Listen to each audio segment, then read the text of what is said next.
And the top of the evening, everybody. Chris McDonald with you on this Tuesday night, the 4th day of February, 2025. We're always grateful to have my dear buddy, the one and only Caron with us, and he's on the phone with us tonight. Buddy, it's so good to have you. We got so much to talk about, man. How are you? I'm doing well. I'm doing okay. You know, had the influenza A for a few weeks early in January, so that was interesting. So, you know, when you get influenza A, it's a good time to sit back, relax, and rest and watch the Trump show.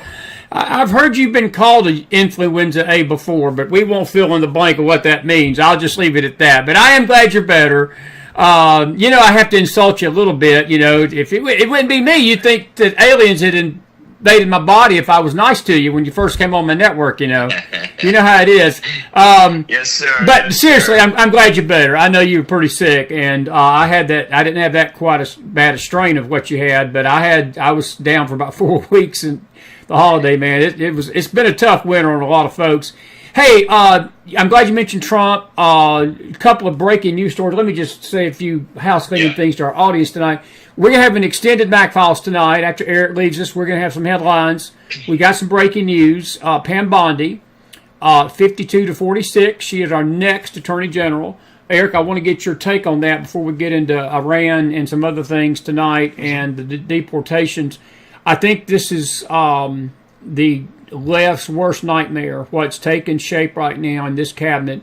I heard Trump say this today or yesterday. He said that he's got probably the greatest number of people right now. And if you think of the people that we've got over our government right now, Eric, I tell you, I'm 60 years old, and I do not believe there's ever been a time in our country's history, seriously, that we have had people in control and have the intelligence and the willpower and the conservative stamina to get things done right over this country. And Pam Bondi is one of them. And I'm going to tell you something. If I'm the left tonight and I'm the FBI and the CIA and all these crooked politicians, I'd be puckering up because she's about to flush the toilet, and the turd is going to go through the toilet. That's all I got to say. What you say about that? I think it's a great day for America.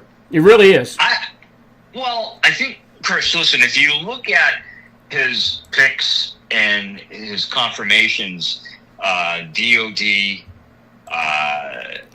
the intelligence agency, the FBI director nominee, the attorney general, these, and I'm sure there's a whole host of others, but these are not just intelligent individuals, but they're practitioners of their trade. And they're not politicians, as we've seen over the last 40, 50 years in America. You know, and that's one. These are door kickers. If I can I say it so bluntly? They're individuals who've gotten their hands dirty, who've been through the door, who've prosecuted them. Bad guys. So that's one. I think one of the most impressive is that we have people in authority at the head of these departments now that not only are they intelligent, thoughtful, conservatives, but they've actually done the job. That, I think, speaks volumes, and they will be good leaders of these agencies because they've been through the door. They've prosecuted bad guys, and they understand how to do the job. So I think Trump's picks to date, I don't see any issues of any of the individuals he's selected so far. And look at the border czar, another example, Tom Homan. A guy that has been through the door, a guy that strapped on the gun and the badge, a guy that's held dying children in his hands. A guy that has arrested pedophiles and drug dealers and drug smugglers. So he understands the threat. So he's another example of what I'm talking about. Donald Trump's putting in these key positions practitioners, not career politicians, and it's good for America. It's good for America. Good for the world. Other than Janet Reno, Pam Bondi sort of stands by herself. I mean, Janet Reno, I think, was the first female attorney general I think we've ever had, and then Pam becomes the second one. And I mean, that's a big deal. I mean, it's a big deal, but I think there's a big difference in Janet Reno and Pam Bondi. I do want to ask you about Tulsi Gabbard. I'm going to get back to Bondi in a minute because what she's going to bring to the table. But I do want to ask you about Tulsi Gabbard. I've got friends on the right that are not big fans of hers, and I'm just curious. I'm mixed. I'm going to be honest with you. I'm mixed on her for the department or the director of national intelligence. You've been in intelligence. You're a former federal agent. Yeah. What is your take on her? I'm curious because I'm not saying that she's a bad person. It's I don't know. There's just something about her nomination that doesn't feel right to me in the sense that she used to be a Democrat, and look, back in 2016, man, she was trashing Trump like there was no tomorrow. And I don't know if this is keep your friends closer, friends close, enemies closer thing with him, or he saw something in her, he talked with her. I'm just curious if your people around her. I don't know her well, Chris, either. But let me just say that the director of national intelligence is more of a, from where I sit, a political type position. Gotcha. It's not operational like the CIA, NSA, Defense Intelligence Agency head, DIA, and the other agencies out there that do intelligence work. Director of National Intelligence is more like, I hate to say a bean counter type position, but it kind of is. It doesn't really have, it has some, to a degree, oversight, but I don't think she's in a position to really go operational, if you will, directing operations, if you will, for CIA or DIA. She's more a political, I say hack, but political position. As a hack. We got a lot of them, brother, so she'd fit right in D.C. with hacks. That's all I got to say. That's a good point, though. Keep going. Right, and so, DIA was created after 9/11. The Directive of National, whatever, DNI, created after 9/11. Unfortunately, it's just another bureaucratic agency that Trump, quite frankly, could get rid of, I think, because I think you could do a better job without creating another layer of bureaucracy, and that's what this position does. So what I'm hearing from you is she can't really cause harm, and she could help him. I mean, it's not, and again, it's not like I dislike Tulsi Gabbard. I think that she served her country. I just, of all the nominees, that's just me. And I've got reasons for that because I got friends that have told me things. I got a dear friend that used to live in Hawaii when she was representing Hawaii in the Congress, and there's just a mixed bag. And look, RFK, I'm not going to agree with RFK on a thing politically, spiritually, or anything else. But I will say this, and we'll move back on to Pam Bondi. I think that these are Trump's picks. I'm okay, whatever he decides. If he saw something in these people, Eric, that he wanted to run his cabinet, I'm all for it. I'm okay with it. I mean, Trump's the one going to have to deal with it. And I think that I'm with you. I don't think we've ever had a cabinet more qualified and ready to go. And, I heard Dana Lash tonight commenting to Jesse Walters, and she said that, Trump's energy over the first 3 weeks of this presidency, there's a lot of us out here, I couldn't do what the man's doing. And Eric, 40-year-old, 30-year-old people are not able to keep up with him. He's 78 years old. This man is unbelievable. It's unbelievable what the Lord's doing with him and empowering him to do this. And he's doing, and even the left, even the people that don't like him, they have to admit that he's a working president. We've got a working president for the first time. I mean, Joe Biden, you couldn't get him to get off the toilet for 10 minutes and sign a check. I mean, for goodness sake. And I mean, if he could find the toilet. If he could find the toilet, exactly. And we got something to say about him tonight. I'm in a weird mood tonight, Karen. You're in trouble. You know, these criticisms may come fast and furious tonight. But seriously though, it's refreshing. And let me go back to Bondi a minute. Do you think? I know that Trump's already doing it. He's already cleaning out the FBI. Brother, there is as you lovely said one time to me, you said that the FBI, the CIA, they needed a political colonoscopy. And for those of us that have had those were not pleasant. The time up to that colonoscopy is not a pleasant experience. And I'm just curious how you enjoy watching this, because I know you got to be happy about this, because this is what you've been calling for 4 years that I've known you, 5 years now. This is just going on, man. It's funny, Chris. You know, you and I have been, again, speaking about this for like 4 years, 5 years, and the need, based on my training, my 6 years experience with the federal government, and how the Biden crime family basically used the Department of Justice and the FBI for their own political purposes. And without a doubt. They weaponized the DOJ. It was very clear. Anybody with eyes to see and ears to hear understood what was going on. And it's a shame, because he turned the Department of Justice into the Department of Injustice.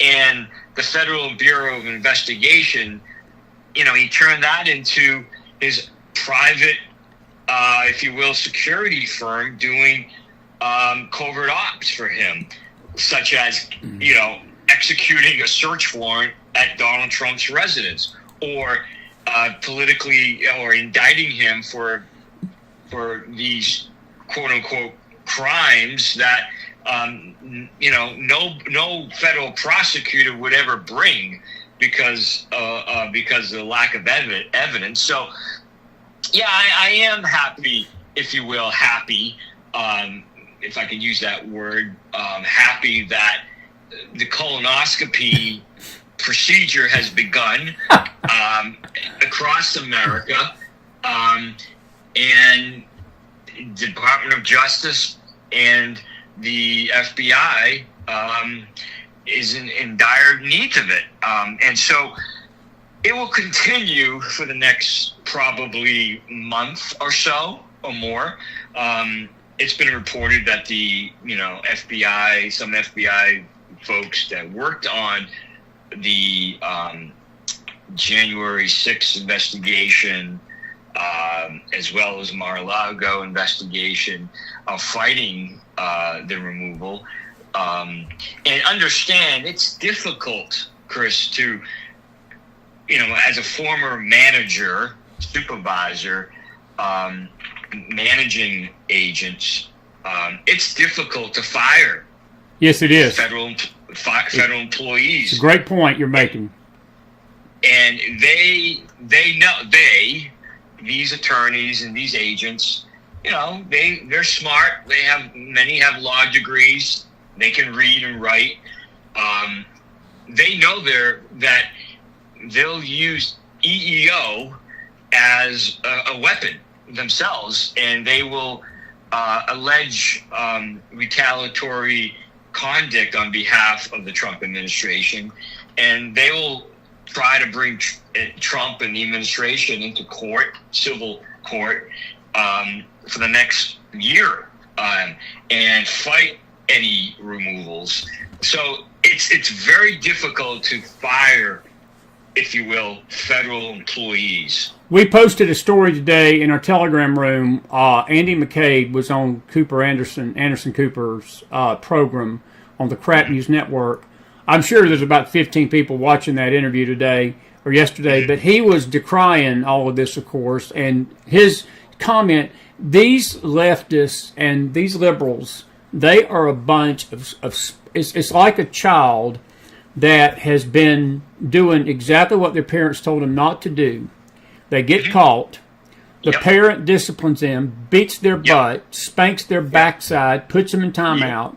The kid sits there and cries and screams and moans and craps in his britches and, I can't believe you're doing this to me, after being told over and over and again, stop doing what you're doing. What you're doing is messing up, and we're going to punish you if you keep doing this. Well, he gets on Anderson Cooper's yesterday and says the FBI is in fear, that former FBI agents are in fear. And I say to that, Eric, you better be blanking grateful that I'm not the president, because you'd be more in fear. You'd be in jail, Andrew. And I'm going to just ask you a blunt question tonight. First of all, what do you think of those comments? I think it's a good thing they're in fear. I'm glad they're in fear. I hope they're not sleeping tonight. I hope they're sleeping with one eye open. I hope they're sleeping with the idea that I may be in Gitmo tomorrow. I'm hoping they're thinking that we're headed to federal prison because Pam Bondi is now the new attorney general. And that's my question to you.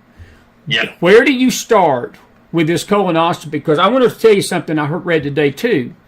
39%, Eric, think about this, for every 10 FBI agents, and there's tens of thousands of them in this country, many of them do their job right, but 40%, 39% of every FBI agent under the Biden administration was involved in some type of investigation into the J6ers. Think about that. For every 10 FBI agents, they were dedicating 4/10 of our investigative units to put people in jail, and pro-lifers. It wasn't just the J6ers. It was the moms at the school boards, the pro-life community, and the J6 situation. And I got something to say about Mitch McConnell tonight. But tell me, if you're Pam Bondi tonight and you're talking to her, where does she start? Where does she go after first? I think the FBI is a good place to start, including Andy McCabe. Yeah, listen, tell me if I'm wrong. I've heard officials say that the January 6th investigation was, in fact, the largest FBI investigation ever. Close, yes. And I've heard them on the, if you will, media pundits and others talk about how this was the most, the biggest and successful FBI investigation. And I'm thinking to myself, really? 9/11? Yeah, they didn't even have as many. Come on, not to interrupt you. They did not have as many agents, Eric, investigating 9/11, the Twin Tower bombings of 95, and these big events. And you think about even since then, we had the Fort Hood massacre with the Muslim down there. We've had all sorts of things that have went on in this country that have been close calls. But they didn't have time to investigate this crap. No, they had to go investigate moms standing outside an abortion clinic praying, holding their Bibles. And J6ers that were simply, and look, I do not condone any violence or anything that was law-breaking, but a lot of it was not law-breaking. It was just people expressing some anger that they thought the election was stolen in 2020. Of course. Go ahead. It's a disgrace. How many agents, how many manpowers, FBI agents testifying before Congress that, they were taking off child predator investigations and pornography cases and terrorism cases, and they were sent over to the January 6th task force those types of cases. Fraud. We talk about fraud, waste, and abuse. How many? Over 1,000 prosecutions or more? This was, such a miscarriage of justice. So, I see two tracks. Actually, I see Pam Bondi looking at half the pie criminal, if you will. She's going to be looking at who committed false statements relating to affidavits, knowingly made false statements, used false statements that they, statements that they knew were false and they put into affidavits. Basically 1001, which is under the, 18 USC 1001, talks about false statements. So there's probably a whole host of other criminal acts that she's going to be looking at to identify FBI and DOJ attorneys who were behind these investigations. Absolutely. Because on the federal side, Chris, on the federal side, traditionally, unless you're Hillary Clinton, traditionally the Department of Justice leads these cases with support from the federal agencies, be it Homeland Security Investigations or DEA or ATF. So the U.S. attorneys across this country, they should be shaking, in their pants tonight. Come on, buddy. Come on. And let me stop you right there a minute. And let me tell you this. When I heard McCabe say last night, this interview came out last night. It was, they posted this around 10. So it was last night when he was on the Crap News Network. But it's not Trump. If I'm Andy McCabe, I ain't worried about Trump. He better be worried about Pam Bondi, Eric. And I'm with you, these DOJs that were behind the Russia hoax and this lawfare and every one of these. And look, Stork, Page, McCabe, Comey, Brennan, and I just saw Amy Miller post, and I just left the Waters program to come on and get ready for the show. She just said that the Trump people are reporting tonight they have offered the entire CIA a buyout. Brother, you talking about a colonoscopy? Goodness. Right. I don't think that he's playing around, Eric. And I want to just tell my liberal buddies, I ain't seen the liberals this upset since yesterday, Eric. Just a thought. Well, 100%. And so Pam Bondi is going to have a criminal track that she's going to pursue, a track, and that track's going to have DOJ officials on it and FBI officials who knowingly submitted false affidavits for search warrants or arrest warrants. Or the fact that they might have impeded or infringed, I should say, on people's constitutional rights. So there's going to be a criminal track, and then civil. There'll be an administrative or civil track that she's going to pursue. And that, again, they're both, say, difficult. It's, that civil track, they can, these the DOJ attorneys and agents from the FBI have all kind of rights. I'm familiar with some of them. The EEO that, they're going to allege, that they're being, singled out for doing their job, and they were just doing their jobs, and they're being retaliated against because they were following orders, et cetera, et cetera. And they'll throw, as you're talking to somebody who had to deal with a few difficult employees in Absolutely, my buddy, career. you did. Yes, right. That's why you wrote your book. And some of these employees will say anything and everything and throw as much dirt against the wall to see what sticks.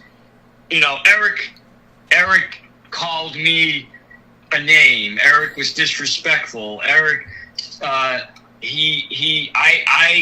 submitted a leave slip in to take time off with my family, and Eric denied it. Et cetera, et cetera, et cetera, et cetera, et cetera. Eric likes female agents more than he likes the male agents. Eric, he puts the male agents in harm's way more than he does the female agents. I mean, so you're going to hear they'll be grasping at straws to try to, protect their jobs or protect their pensions on the civil side, by throwing all kind of crap at, if you will, the White House. Sure. And then the criminal side, again, that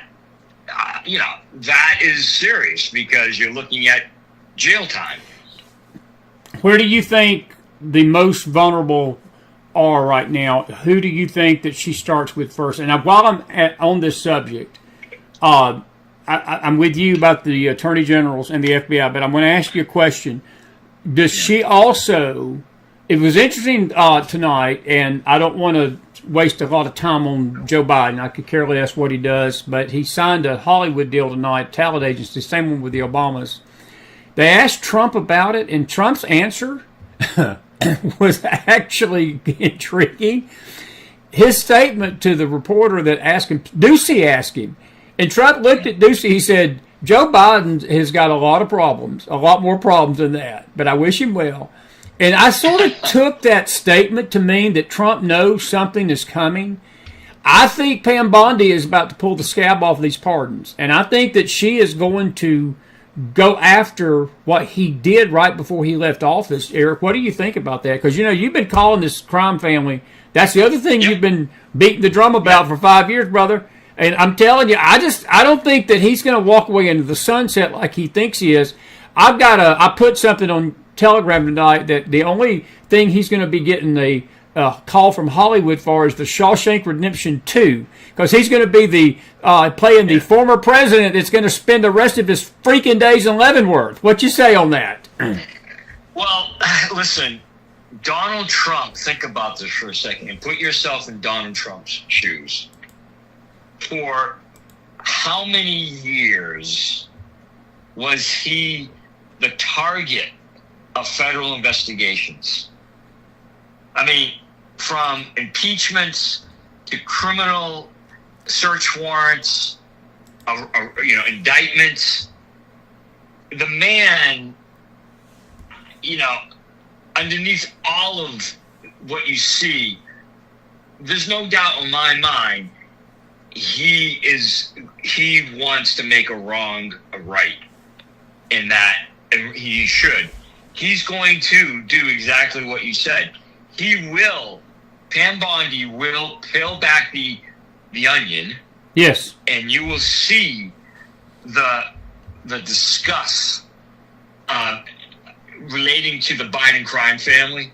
I anticipate, yes, some arrests, and I anticipate some congressional hearings where the American people, again, will be shocked, I think, with the amount of corruption that the Bidens have been involved in. We have to see it for us to get whole again, to become clean again.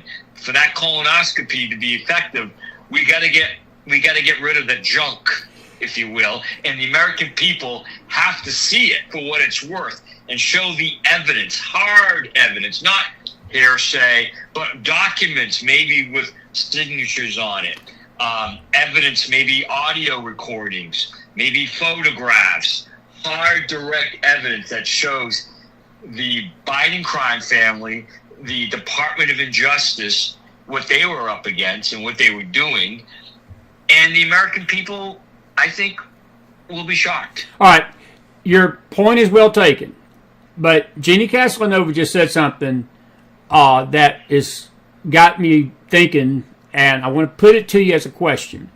Her statement is right on target. All of these crimes, Eric, and we've talked about this on our show. I've known you since 2019, buddy. It's been a blessed 5 years with you. It really has. It's been a great friendship, and you've been such a good guest. Every time you've come on here, I get comments all the time. Eric's one of your best guests, and I agree with that. But the question hangs over the country tonight. All of these crimes, and I've always said this myself, what good is exposure if there's not consequences for what people have done? Look, I'm all for the colonoscopy. I'm all for the house cleaning. And the Wall Street Journal is reporting and confirming that story tonight that the CIA has offered buyouts to the entire workforce and to align with Trump. But even if the whole CIA walks out the door, the FBI walks out the door, the NSA walks out the door, there's some crooks in that. Look, I look at John Brennan tonight. John Brennan needs to be in handcuffs. Yeah, what's the other guy? The bald-headed guy. I can't even think of him. Clapper. He needs to be in handcuffs. And John Ratcliffe even said tonight that he is thinking about opening an investigation and trying to strip Adam Schiff of his security clearance and go after him for subverting the government. Brother, it's about to get real. But Jenny's question is one that I don't know if me and you can answer this tonight, and I think it's what people are crying for, Eric. Look, I'm all for the, getting before Congress and, okay, we air your dirty laundry out and your, the poop in your pants is all over the, stuff that we already know that these bunch of people are so wicked and evil as sin, and we just grit our teeth when we even hear their names because of the stuff they've done to the country. I want to see somebody's backside in prison for this. Eric, what they've put this country through, what they put President Trump through, what they put Melania Trump through. Look, if I'm the Attorney General tonight, I'm finding out from Christopher Wray who in the living blank sent these agents down to Mar-a-Lago this past year. On what authority did you go and raid Melania Trump's panty drawer? And what authority did you have? And who told you to do that? Merrick Garland needs to be in prison tonight.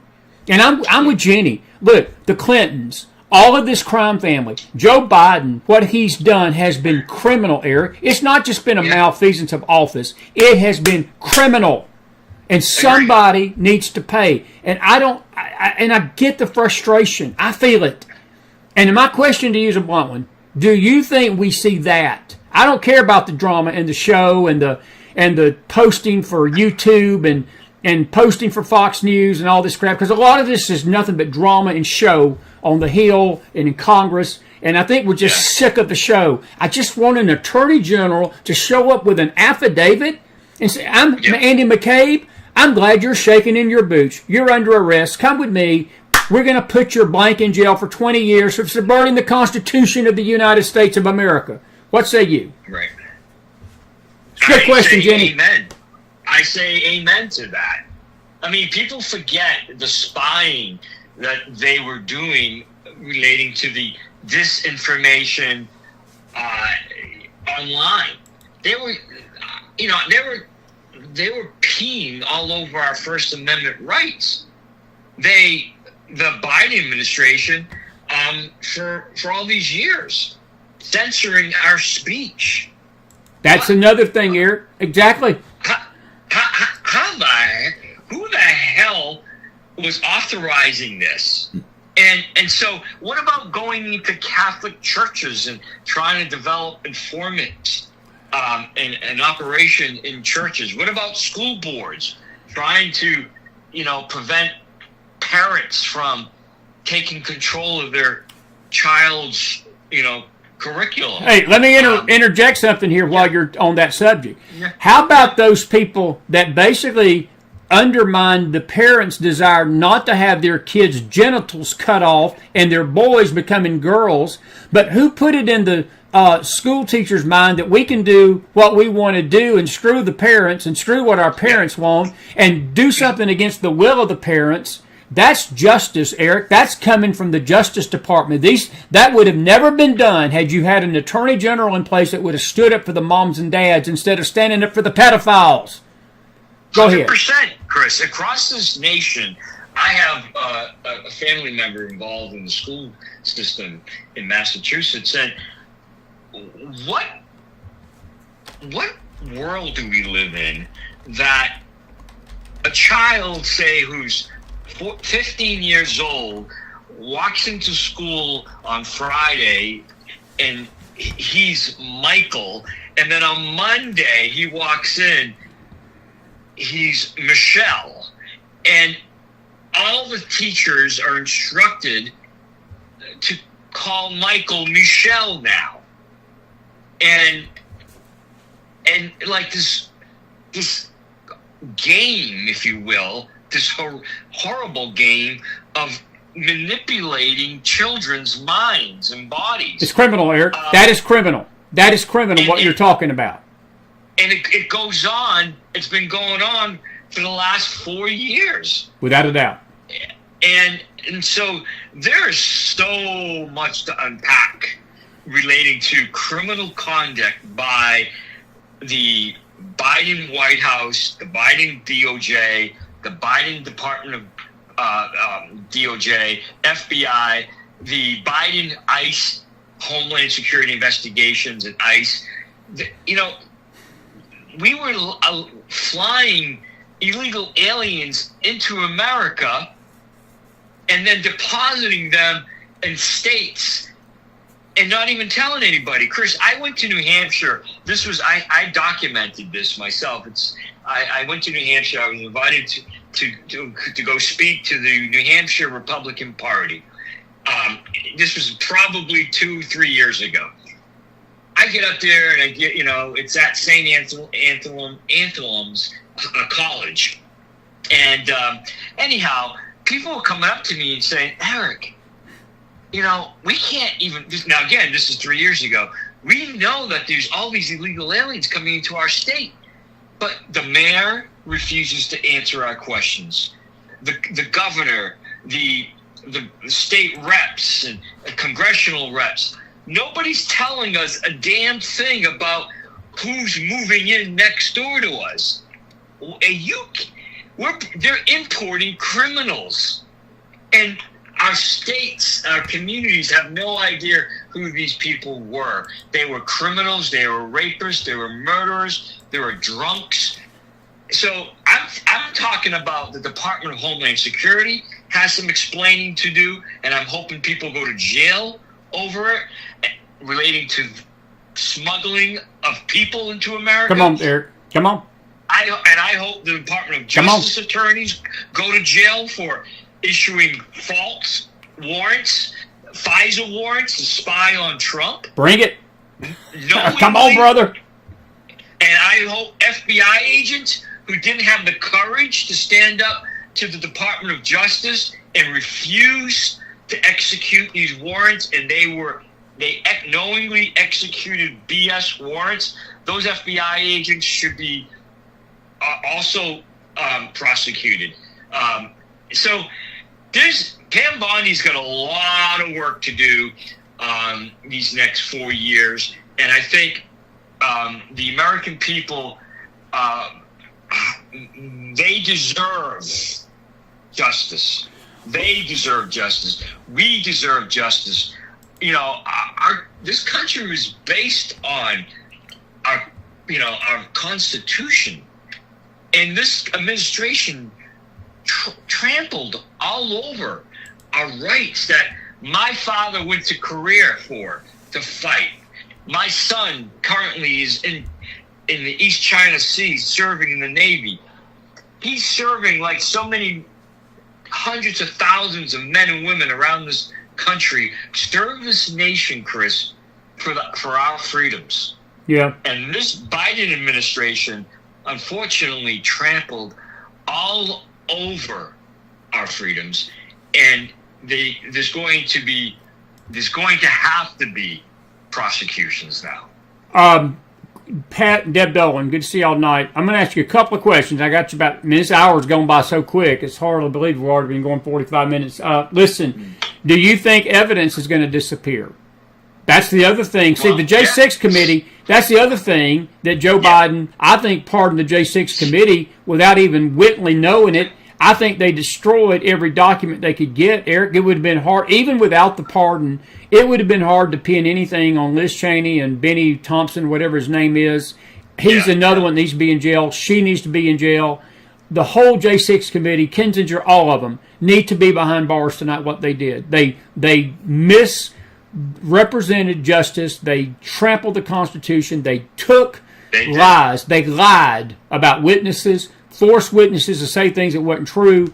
They need to, but the question is not a bad one, because that is what I've always, we've always joked about in between, back in December, November, that the pickup trucks were out behind all the government agencies with the paper haulers, because people were going to the paper shredders. Paper shredding business was huge in D.C. between October and November and December. Absolutely. Yeah. Well, yeah, absolutely. It's a great question and point, and you and I talked about that in December, that they were, the shredding party, if you will, was ongoing. Yeah. And so some of that evidence is certainly, just like Hillary Clinton did. they will be shredding, and they have shredded documents and try to hide evidence. But, some of this evidence is difficult. There's backups, and there might be other ways to get the evidence. But there's certainly shredding parties has already, have taken place. So, but Pam Bondi's been around, and there's some good people that I'm sure she's going to surround herself, honest people. And listen, I venture to say that, a good portion of the Department of Justice, there are good people, people in the DOJ. But unfortunately, it's been corrupted these last 4 years. And, that's why elections matter. And, Biden put into place all his crony U.S. attorneys for those 4 years.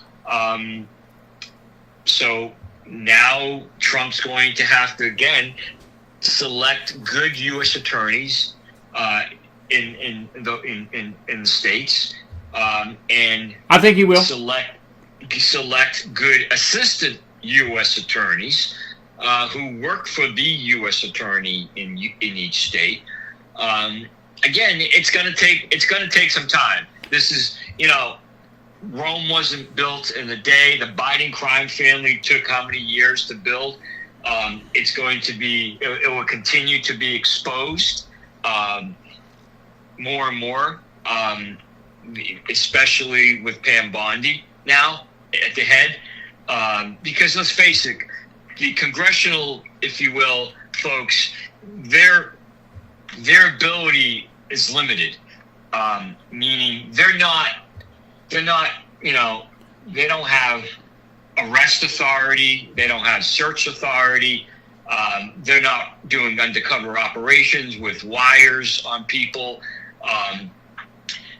And, as you know, under the Biden administration, they weren't going to touch the Biden crime family, Never. The Department of Justice. Well, I think there's a sentiment in the chat room, and I'm not going to say I totally disagree with that. Look, Joe has got 1 foot in the nursing home, maybe even in the grave, and I don't know what Trump's going to do. But I did find what he said tonight sort of intriguing when Ducey asked him that question, and he said, Joe's got more problems than he may think. Well, and I'm not so sure Trump ain't sending a signal that that he is. I think that Trump's coming after him, Eric. I think Trump's going to look. Let me say this about Trump, and I saw Roger. Good to see you tonight. Roger's statement was about the concern for the shadow government, the media. I think that the first term, I would have been in agreement with that, and it's not I disagree with you, Roger, but I think that we got a different Trump.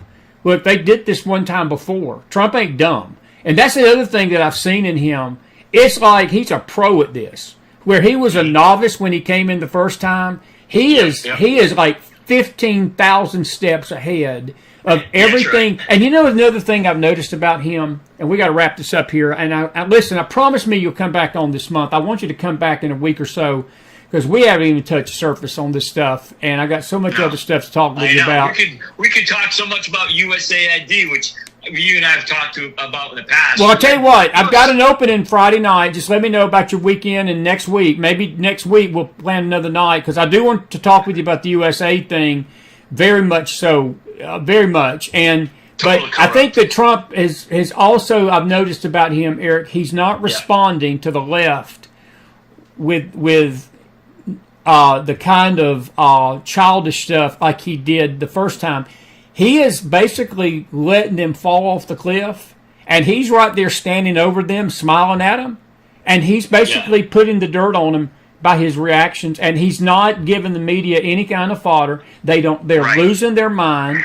They are going more and more insane. They're going more racist. They're going more evil. They're going more pedophilia. They're going more DEI. They're going more transgender. That's what they're pushing. Their new Democrat head, the little thing they had over the weekend, they've elected a white guy to run the DNC. And all they're pushing is the same crap that got their candy blanks beat in November. And you know something? If this party wants to destroy itself, have at it. I am not going to stop them. And I don't think Trump is either. And we may not have a Democrat Party in 4 years, Eric. I think they're about to go the way of the Whigs if they keep this up. Listen, we got 5 minutes. I got another guest coming on behind you. Yeah. Give us final thoughts, buddy. Please come back. I want to talk to you about the USAID stuff because it's very important. It has a lot to do with the Doge, the Department of. How do you? Real quick question for me. Are you happy with what you're seeing with Elon involved in the government like he is? I am. I mean, there hasn't been any administration. They all have these inspector generals who's supposed to look out and search for fraud, waste, and abuse in various federal agencies. Chris, there's about close to 400 different federal agencies, different names and agencies that neither one of us has probably heard of. But there's commissions, but about 400. These inspector generals basically haven't done much in all these decades. They do a report. The report sits on a desk someplace. No one reads it. At least this guy, Elon Musk, is exposing, getting down to the deep, dark, the nitty gritty. The nitty gritty, yeah. Exactly. All the other reports of fraud, waste, and abuse were kind of like on the surface, and it just kind of floated away. So you did the report, and it went away. If this is USAID with 40 billion with a B dollars of waste. What about DOD? What about Homeland Security? What about the Department of Interior? What about the Department of Education? We're talking trillions, Chris, of dollars. I'm telling you, the American people will be shocked, and I think he is doing a good job, Elon Musk. And my hat's off to him. He's exposing the darkest, deepest secrets of fraud, waste, and abuse within the CIA, within the USAID, which is basically, as we talked about, a cutout for CIA. And this is just the tip of the iceberg. I read a report, I think it was end of last week, that office has already trimmed nearly $1 trillion off of our debt, brother.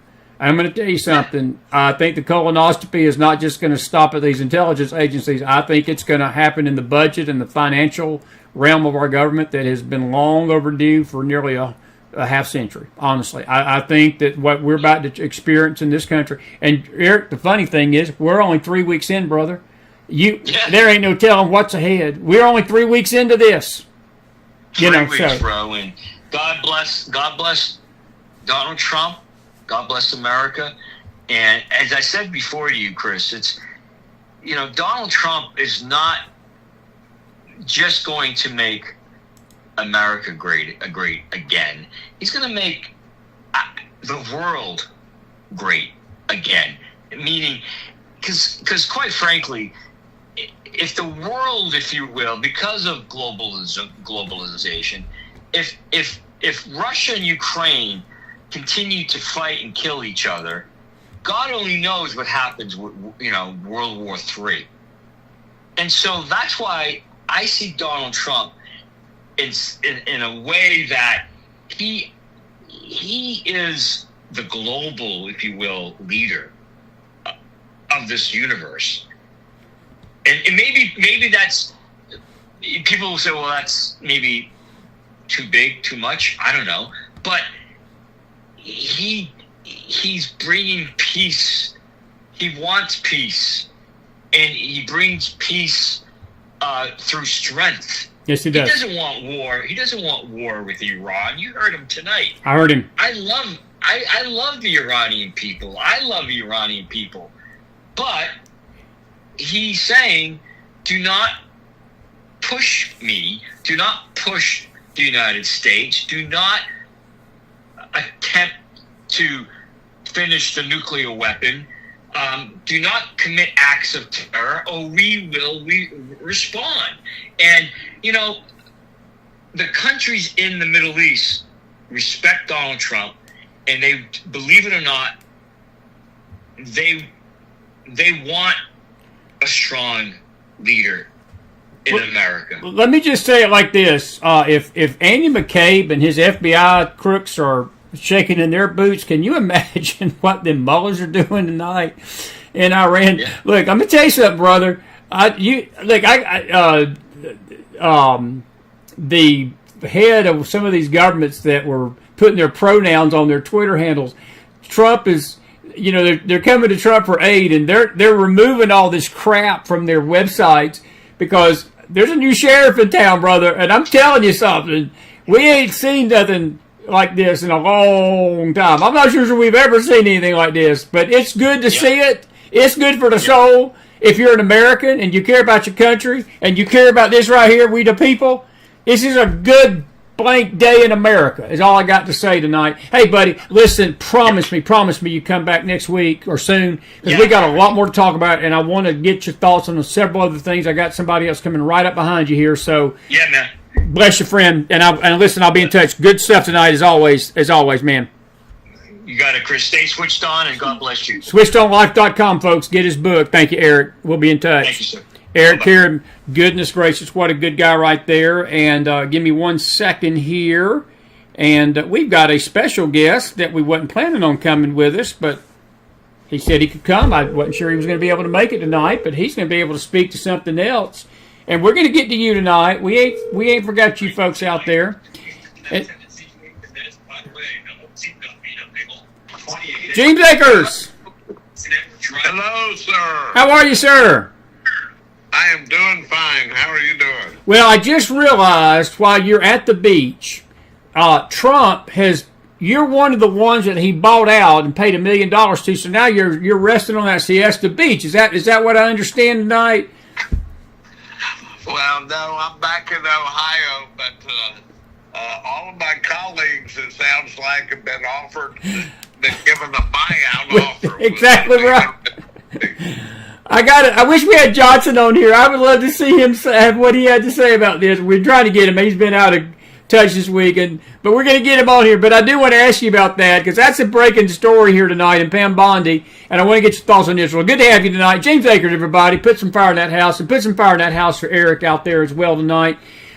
James, it's been a whirlwind of 3 weeks here in this country, brother. I'm telling you what, I don't see where Trump's getting this energy other than the divine heaven above. And I mean, we're seeing some massive, massive things. But I do want to talk to you first about the CIA. I think it was necessary.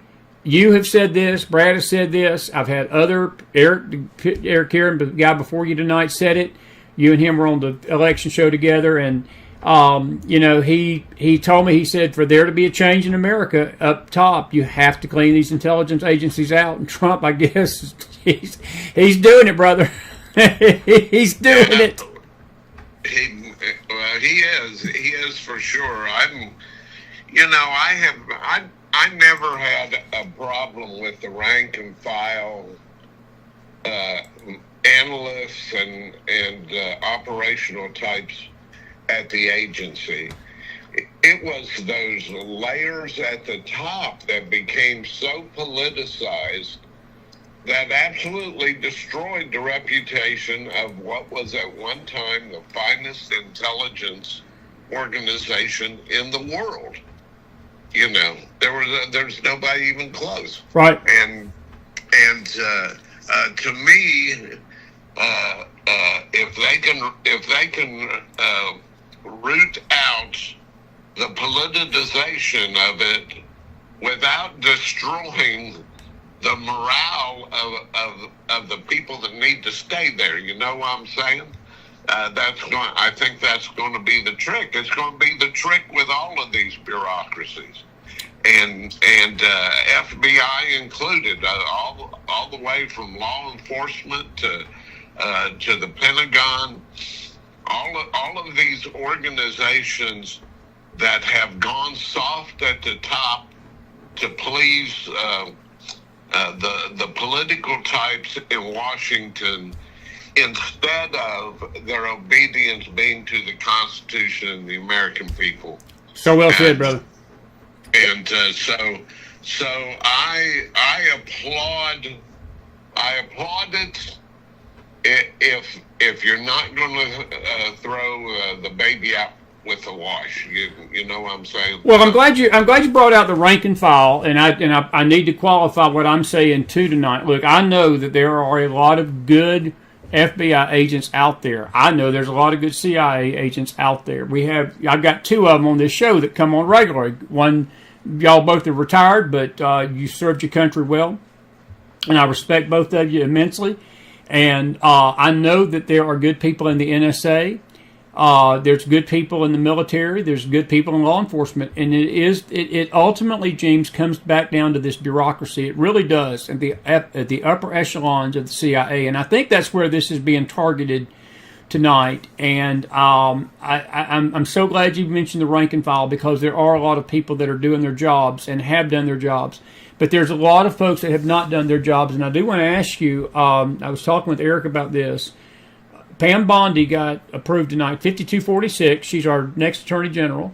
And I just sense that there's some, well, let's just say that there was a reason why Andy McCabe went on CNN last night and said the FBI is in disarray and all of his agent buddies are in fear.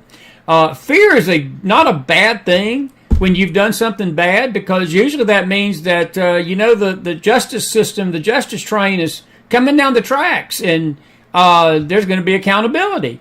And I think that's what people out here are wanting, and I think that it's a good thing. I'm glad they are scared. But what's your thoughts on Pam Bondi? I think she's going to do a great job. I'm excited that she's our next Attorney General. I think we couldn't have put a better one in there. I'm excited. I'm actually really pleased with all of Trump's picks that have gone through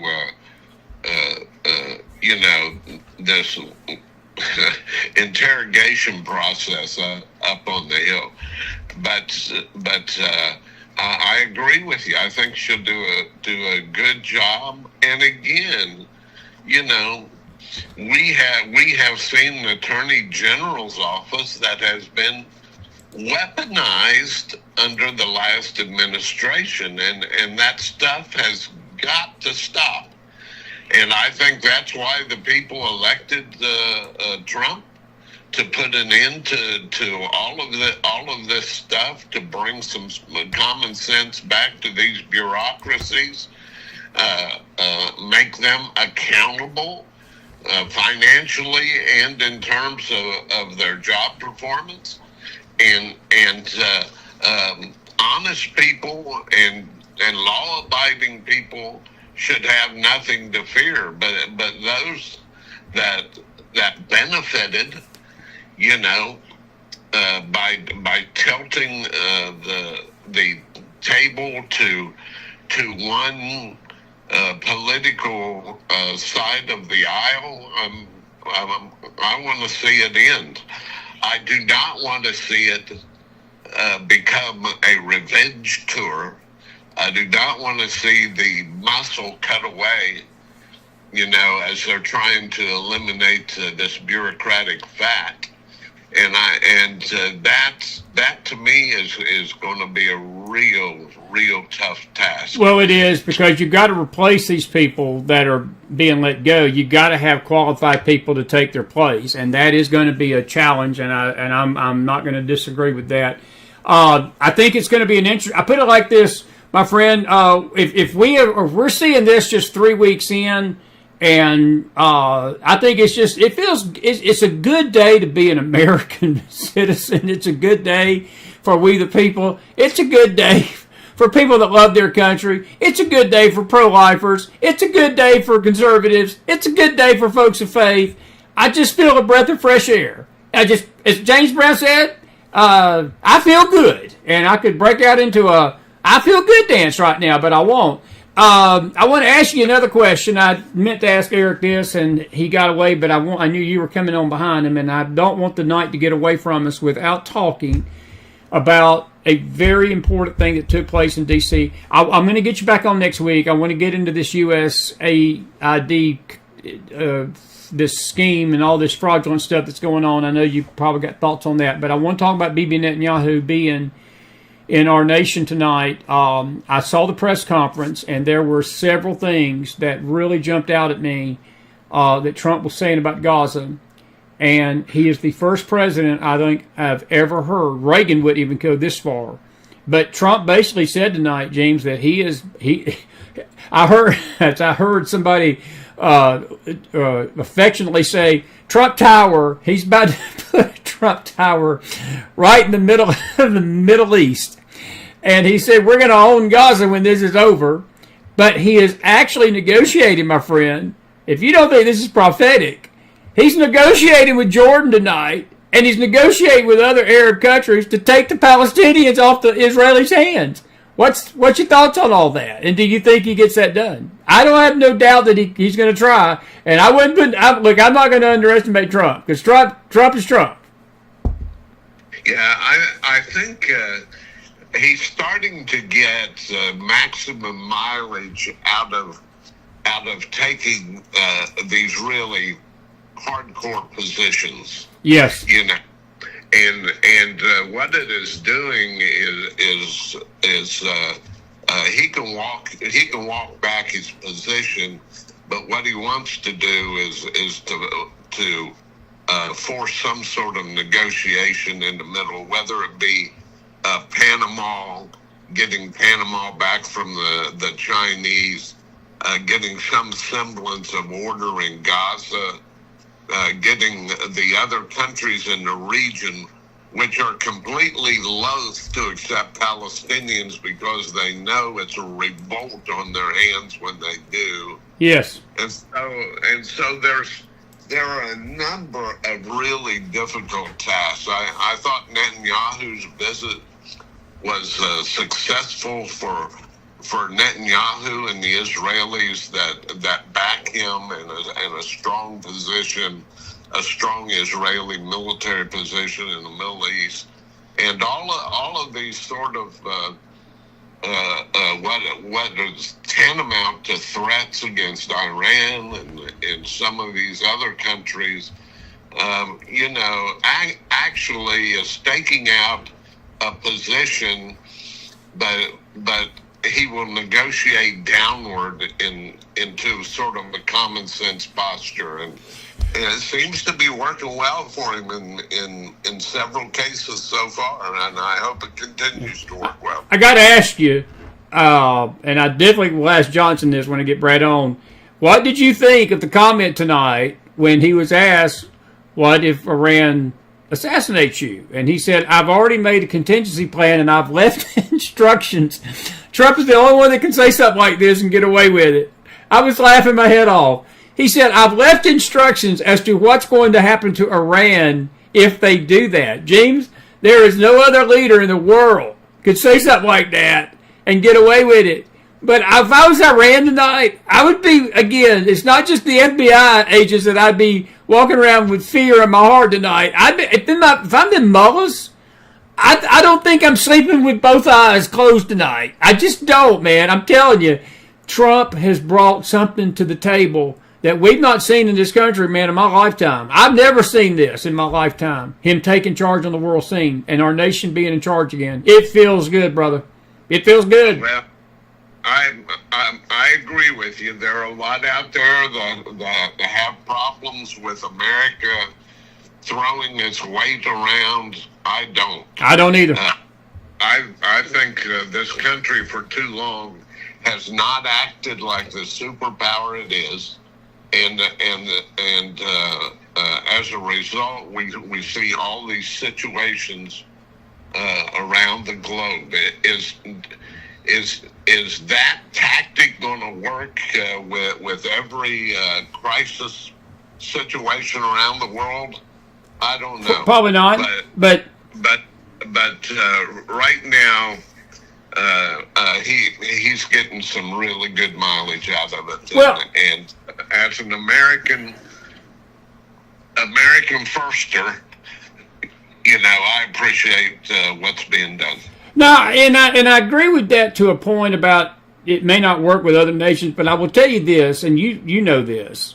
The Middle East, James respects strength. And I think that's why they have these mullahs and Iran and all these nations in the Middle East have been running wild the last 4 years doing what they're doing. And I think that when they saw what happened in November and they saw the American people rise up and say, we're done with this, I think it sent a chill throughout the Middle East. And it sent also, I think, our allies were relieved, and I think some of these moderate Arab countries were relieved, because there's a lot of, there's not a lot of love lost between the cousins over there, if you know what I mean. These cousins don't like each other, and Iran don't like Saudi Arabia, Saudi Arabia don't like Iran, Yemen is right in the middle of this, Qatar, and all of these nations, Iraq and Iran, have had their little brush-ups, and these sects of Islam are never going to get along, so it's a time keg if we're not careful. And I think Trump's demeanor, and look, it doesn't bother me personally. I know a lot of people get offended at Trump and what he says. I thought it was funny. And there's something about him that's different. I want to ask you about that. He's always had that dry sense of humor, and people have always mistaken that for arrogance. I know that. Yeah. I can see the difference, because I'm the same way sometimes. I'll say things in sarcasm.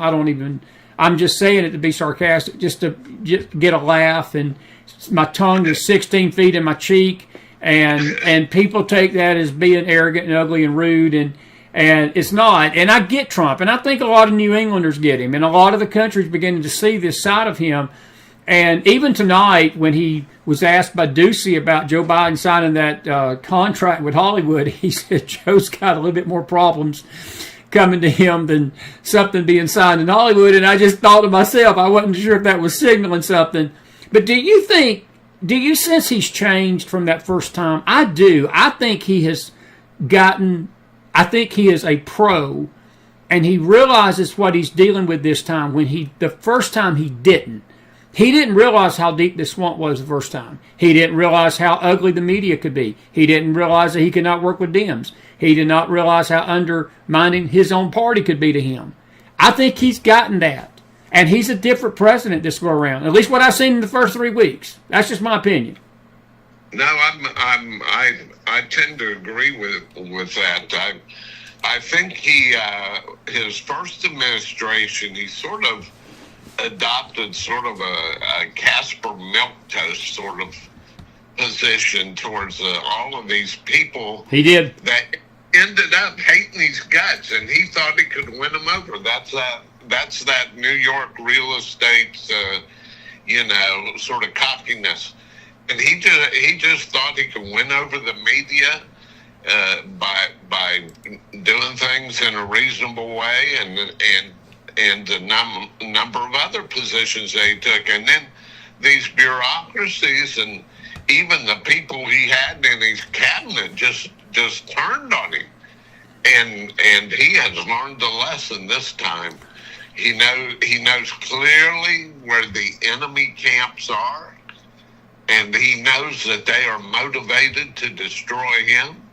And he is out to dismantle all of this garbage that had been done in the last administration. And man, I'm telling you, he's an Energizer bunny. He's got done more in the first 3 weeks than we have seen other presidents accomplish in years in office.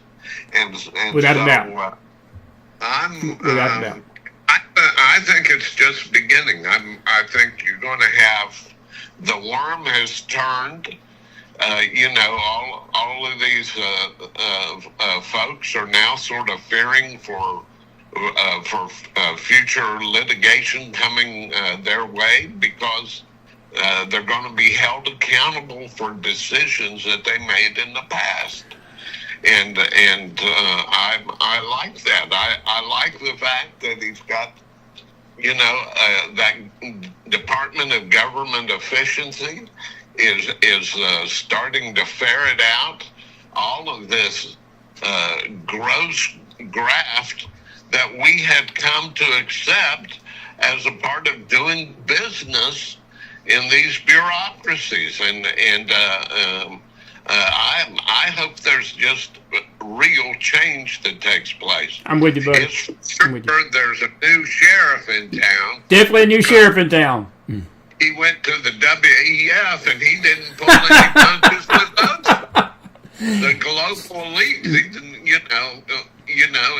you're going to do business with this country, you have to do it in a certain way, and we're just no longer going to be patsies and give money to things that are anti-American. I'm for one, I'm happy to see all that. Me too. And so we'll see how it works out, whether it can be sustained, number one, and as we have talked before, Chris, whether there can be enduring change that will change the system for the better after 4 years after the man leaves office. And so that's what I'm looking to see. We may bring you back on Thursday night late. We got Dan Glovac coming Thursday, and he'll be with us a short time. We're going to be maybe getting you back on. But I do want to ask you a question, very serious question. The Israel thing today, did you find it prophetic that Benjamin Netanyahu, Bibi, was Trump's first official foreign visitor to the nation? I did.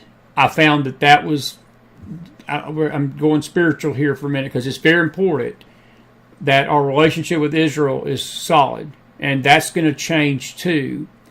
I also found it very intriguing that, James, I know just from what I know from the Bible prophecy that we teach and the narrative, and we'll be talking about this a lot more in the morning with our students in our Bible class, but for Israel to go basically to have control of that Temple Mount and to rebuild that third temple that many people in Bible prophecy believe has got to be built, she's got to have control of that city.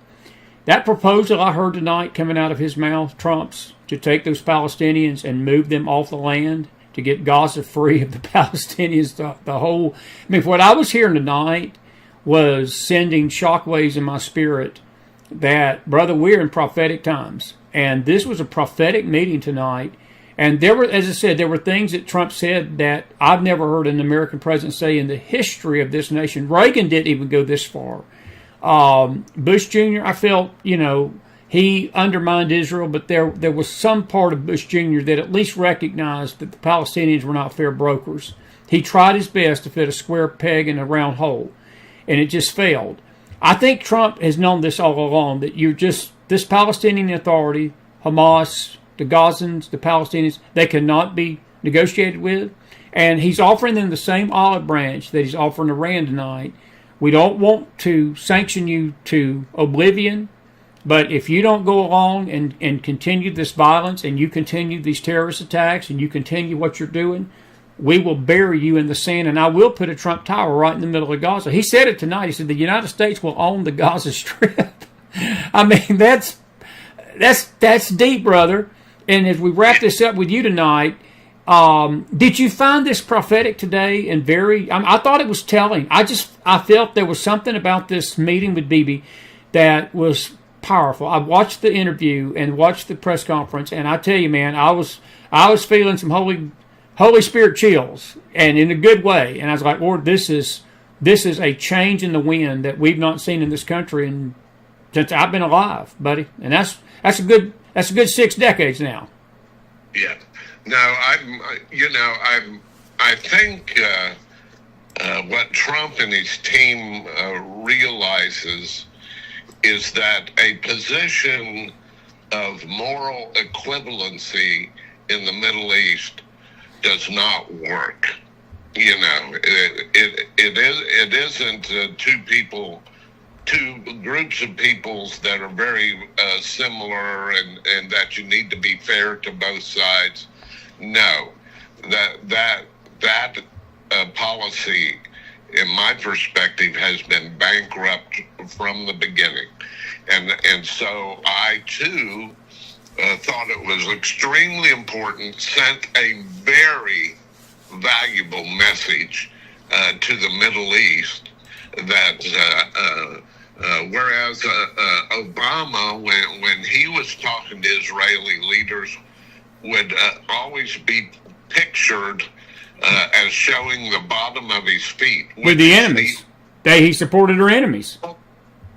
The ultimate insult in the Middle East, and sent a very clear message. And I think that Trump is sending a very clear message. From a spiritual perspective, it is very clear in Scripture that the country that turns its back on Israel, there will be spiritual consequences. Without a doubt.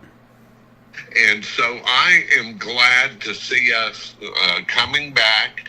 Now I know there's a tremendous debate out there whether the state of Israel and Zionism and all of those things, that whether that is all the same thing. But I think personally that we need to be supportive of the state of Israel and its right to self-defense, without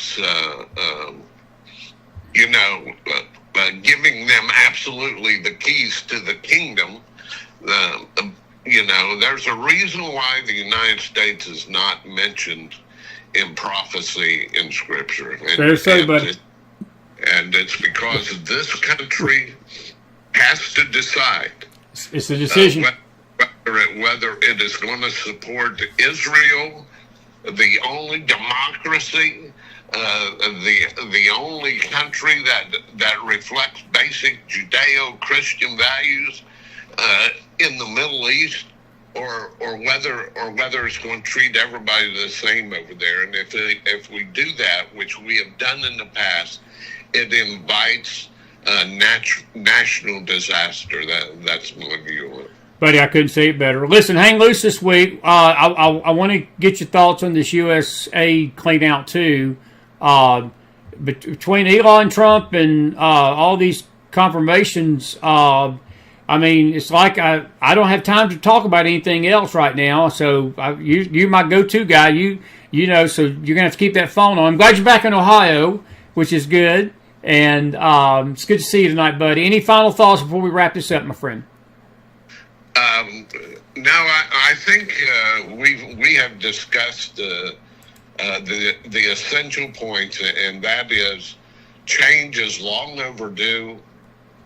In the first 3 weeks, we certainly have seen a change. He hasn't done anything that he didn't promise to do on the campaign trail.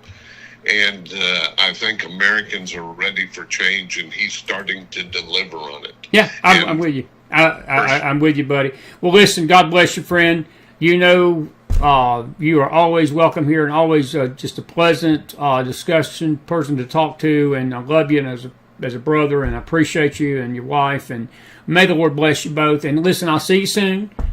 Springtime is in the air. We were in the 70s down here this week. I felt like it was summertime, the way we've come from 6 degrees at night to now 50. So we'll take it, right? We'll take it in February. I'm ready. I'm one of those that I enjoy that first snow. But after that, I'm ready for spring. Me and you both. That's a great point, man. I'm with you. Totally with you. God bless you, friend. Listen, stay abreast, and we'll be in touch, okay? God bless, friend. Always a pleasure, Chris. Call me anytime. We will, James. God bless. James Akers, everybody, former CIA analyst. Put some fire in that house for him. Goodness gracious, what a dynamic duo we've had tonight. And we appreciate Eric, and we appreciate James coming on. I want to read Amy Miller's comment, and she's absolutely correct. She says, President Trump knows who he is and what he is called to do. If the church doesn't fall in line and come into agreement with the pro-life agenda, the male-female only agenda, and the things that line up with the Word of God, then all this will be for naught. And I tend to agree with that.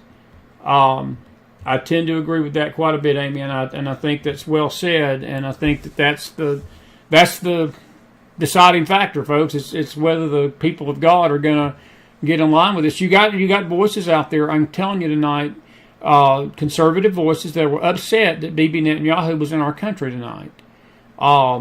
Steve Peters is a vile anti-Semite. He is absolutely a vile anti-Semite. And he slurred Bibi like I expected him to. I'm sure Candace Owens ain't happy tonight. I'm not sure about Tucker. My brother and I, we don't see totally eye to eye on Tucker, and that's okay. My brother and I, my brothers and I, we get down. We just have a healthy discussion, and we come close to killing each other for about 5 minutes, and we're hugging each other and laughing. It's just McDonald boys. It's just the McDonald boys. We have elevated, let's just say we have elevated discussions, enlightening discussions with each other. And my dad would always laugh at us, but we had him with him too. And that's just the way it is in this family. We love each other, we love hard, and we defend our positions hard, but we love each other, and we leave it at the table when it's done. But Todd tends to believe Tucker ain't as Israel hater, even though he says hateful Israel comments, and I disagree with that. I've listened to what Tucker has to say about Israel, and it's vile. Some of it's vile. Israel don't control the world. I'm sorry. And then when you start talking about Israel controlling the banks and all this other anti-Semitism, folks, that's the same rhetoric of Hitler. Same rhetoric. It's the same rhetoric that Hitler put out there. And but this was a prophetic day for our country, and I hope we're going to talk about it in the morning. I encourage you to be with me on the Faith Network, because we're going to address this. We're addressing something else, but it has to do with what we were talking about this morning with the judgment of the nations. The nation's barometer, folks, the way the nations are judged at the end is their treatment of this nation right there on my right. As I'm looking at it from here, it's on your left in the screen.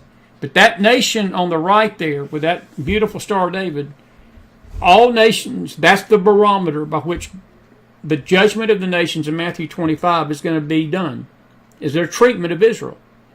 And I love what James said tonight. We don't have any full, clear picture of where America's going to be. Now, it's 11:30 or 10:30 in the east. It's just 7:30 out west. We've already been going an hour and a half, and I hated we didn't. I've got several videos. I may have to save them to Thursday. I'm going to play one or two. But if you got a question tonight or a comment, I want you to go ahead. Here is some of that.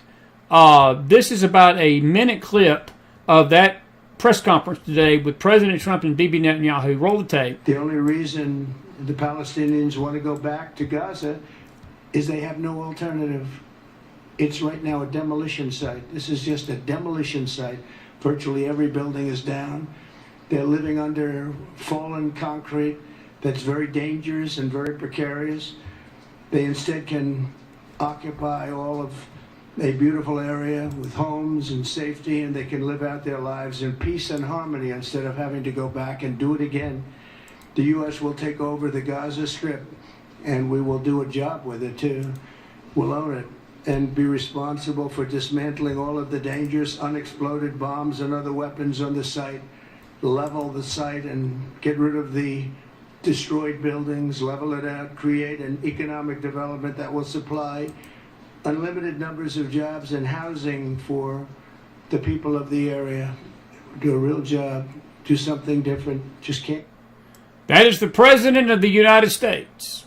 And that is the first kind of statement like that any president, to my knowledge, has ever made concerning that region. And I'll tell you why. Nobody's had the moral courage to come out and say what the truth is, folks. The Palestinians have a state. You hear this all the time. The Palestinians need a state. Palestinians need a state. They got a state. That state was Jordan. They pulled this terrorism mess in Jordan many years back, many decades back, and Jordan kicked their candy butts out of their country. Where did they go? They went to Israel. That's the Arab way. That's the Islamic way. Go let Israel take care of the problem. Tell Israel, you've got our land. We want it back. And this war has been waging, and it's not just started since 1948, folks. Israel was not formed as a nation in 1948. Israel was reformed. This ancient hatred goes all the way back to Esau and Jacob. It goes all the way back to Genesis. That's nearly 6,000 years of human history. And Islam has sought Israel's destruction ever since. That religion since 600 A.D. and Muhammad and the false part of that religion and the violence of it. It has been Islam's view that Israel should be wiped off the map. And let me tell you something, if they could do it tonight, they tried. They do it again. What I heard Trump say there, did you hear that part? He said, we'll own it. He means that. I thought I saw Roger said, welcome to Trump Tower of Gaza, the Mediterranean view. And it's, in a way it's funny, in a way it's serious. But I'm telling you, I've never heard somebody say that and put that out there in detail like he did tonight. It's prophetic, folks. It's prophetic. And we're going to talk about this more. Palestinians got a state. If they would have behaved themselves, they would have a life for themselves. They blamed Israel. The world has blamed Israel. America's blamed Israel. At times, the media has blamed Israel for the plight of the Palestinians. The Palestinians have nobody to blame but themselves for the state of affairs that they live in. And that's what Tucker's comments about, that the Israelis were systematically and on purpose killing Gazans and Palestinians. That is absolutely false, and that was vile. It's just as vile as anything Stu Peters would put out there. By the way, Stu Peters said tonight that the president was at the press conference tonight of the United States, but he wasn't talking about Trump. Trump was with the president of the United States, insinuating that Israel controls the American government. That is, again, a anti-Semitic slur. And if I need to draw that in crown for some of the hardcore anti-Semites out there, I'll be more than happy to, because I will stand up, folks, on this program. We're not going to tolerate that crap in this chat, and we're not going to tolerate it. I don't like it, and I don't mind calling it out. I am fiery mad about this anti-Semitism. By the way, Thursday night, and we may be on tomorrow afternoon. I've been thinking about doing a Wednesday afternoon news show to play the videos and all for the folks that can join us. But anyway, Trump is opening an investigation into the anti-Semitism that is taking place on the campuses. Viva Trump. Go for it. I'm glad to hear it. I'm glad to hear it. I'm glad to hear it. I am glad to hear it. This is, let's see here. I've got so much stuff to share with you tonight. I will go ahead and I'm going to put this up here. This is just in. President Trump says the United States has taken over the Gaza Strip as Israeli Prime Minister listens. He said this is just a demolition site. Virtually every building is down. They're living under fallen concrete. It's very dangerous. The U.S. will take over the Gaza. I believe that. I believe that, and I think most people do too. All righty. If you got a question tonight, if you got a question, real quick, I'm gonna leave it there. I do want to play one thing more. I say right quick. Let me do this. This is Caroline Levitt today, and she basically put a video out that basically sums up what President Trump has done over the first 2.5 weeks. Roll the tape, and then we'll take your questions real quick. We are 2 weeks in, and President Trump is already delivering big wins for the American people. Let's go through the facts. On the border, President Trump declared a national emergency, deployed the military, ended catch and release, and reinstated Remain in Mexico. And already, illegal crossings are down 95%. We are resuming construction of the border wall, and Colombia's president is now offering his own plane for deportation of illegal Colombian immigrants. On the economy and energy, President Trump unleashed American energy, declared a national energy emergency, and killed Joe Biden's radical electric vehicle mandate. Wall Street is booming, AI investments skyrocketed to $500 billion, and there's $20 billion flowing into U.S. data centers across our country. President Trump is restoring law and order. He labeled the drug cartels as foreign terrorist organizations, and he is deporting criminal illegal aliens, and he signed the Laken Riley Act into law. Draining the swamp, President Trump signed more than 45 executive orders. DEI has been purged from the government and our military, and lazy federal workers have been ordered back to the office. And when it comes to free speech and transparency, President Trump took 12 times more press questions than Joe Biden did in a week, reinstated 440 silenced journalists to the press room, and ended government censorship. Promises made, promises kept, and we're just getting started. I'll agree with that, and we will be covering week 3 as we get into this week. We just get started this week. We got Marsha Montenegro coming tomorrow night. Man, we're excited to have her back. She's got a brand new book, Spellbound. You don't want to miss this book. We're going to talk about that with her tomorrow night. Dan Glovac will be with me Thursday night. We're going to try to get Brad Johnson on the phone with us Thursday, and then Tony Branco will try to be with us Friday night, if not next week. Bianca Gracia, Ricky Wilson is coming all next week, and we're just grateful for these new guests. And we got a brand new guest Thursday night, a week from Thursday, Christiane Smith. She is running against Dan Crenshaw over in Texas, another rhino. We're going to talk about the rhino effect in Congress next week.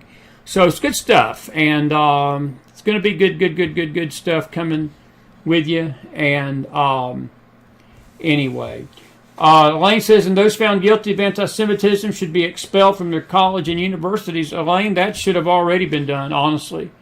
And that is the difference. That is the difference between Trump and this previous atmosphere we had in the country. I couldn't agree more, but it should have already been done. It should. That was a no-brainer. And these college presidents that got on the camera and tried to brush it aside and condone it, they need to be fired immediately. But they won't be. But anyway, it's a good point, and I'm with you on that. All right, folks, we're running out of time quickly. If you got a question, Roger, I don't know if they got a good golf course in Israel. I'm sure Trump would put one in there if they don't. Trump will put one. I do want to say this in the morning. If you've got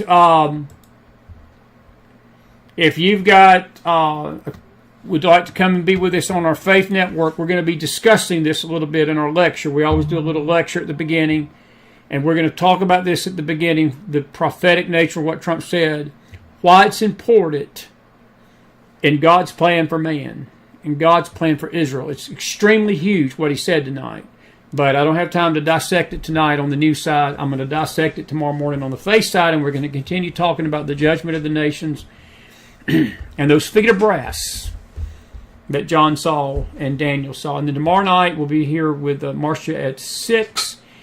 And then our faith show tomorrow night at 8 o'clock, Laodicea. We'll be talking about the Son of Man and the creation of God. You don't want to miss this. This will be good stuff tomorrow night. I hope you enjoyed the show tonight. And we've been going an hour and about 40 minutes, 35. So I'm going to say goodnight to you. Listen, may the Lord bless you tonight. God bless you. God bless your families. God bless this great nation of America. We'll be back. I've got a lot more to do. Now, we may come on tomorrow afternoon to do a little news side, just to play the videos that we didn't play tonight, because the news is happening on Wednesday. We'll just do it in the middle of the day, and that'll be our Wednesday news show.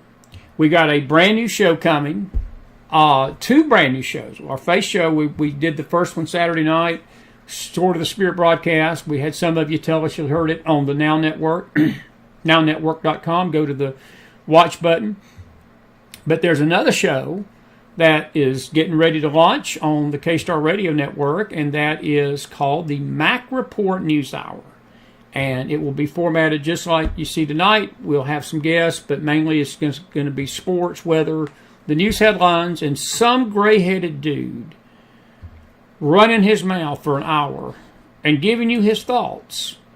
And I promise I will bring Elementary, my dear Watson. I will bring the elementary, my dear Watson memes with me. I just like it. Elementary, my dear Watson. I need that Boulder hat. I need that. I wish they had that in blue. I wish they had it. It was in black. I'd get it in a heartbeat. I wished I lived in England just for the clothes. I look pretty good in that. Elementary, my dear Watson. Elementary, my dear Watson. It's been elementary tonight. Did you enjoy James Akers? Did you enjoy James Akers and Eric Caron? I did. We the people. You like my shirt?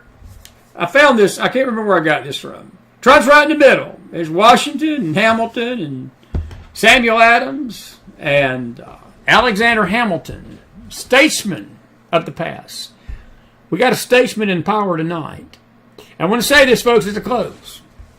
I'm going to say it again. So all you anti-Semites, you pull your little snotty chairs up to the thing and grit your teeth, because I'm about to tell you something as I go out of here tonight. You mark this down. McDonald's just offering some sound advice. You can get with this program or not. This country right here is not mentioned in Bible prophecy. It's what James Akers said. I'll agree with it, and I could have hugged his neck for saying it. We're not mentioned anywhere in the pages of the Bible. None. Zilch. There's a reason why. This nation here, when all of this turmoil of the life and the ages to come and the great tribulation and all of this that the Bible tells is coming ends, this nation here is seen standing with Christ in the kingdom age, is restored and saved. So, what does that say to us tonight? Very simply put, the future of this one, of this nation, depends on this one and our treatment of it. I'm just an old South Georgia boy. It would behoove America tonight to support Israel. And as James says, that does not mean give her a carte blanche check and not tell her when she's wrong. That's not what we're talking about here. We're not elevating the Israeli government, but what we're elevating is the prophetic calling on that nation. And we're really elevating the soon coming of Christ, folks, because he's of that nation. And he's coming back to rule with a rod of iron on this earth. Just a food for thought moment as we go out of here tonight. Be with me in the morning. We've got a lot to share with you tomorrow on our FaceTime. Listen, may the Lord bless you tonight. If you enjoyed the show, put some fire in that house, and may the Lord take care of you and be blessed out there tonight. Have a good night, everybody. I'll see you back here tomorrow. Thank you, James Akers. Thank you, Eric Caron. Good night, everybody.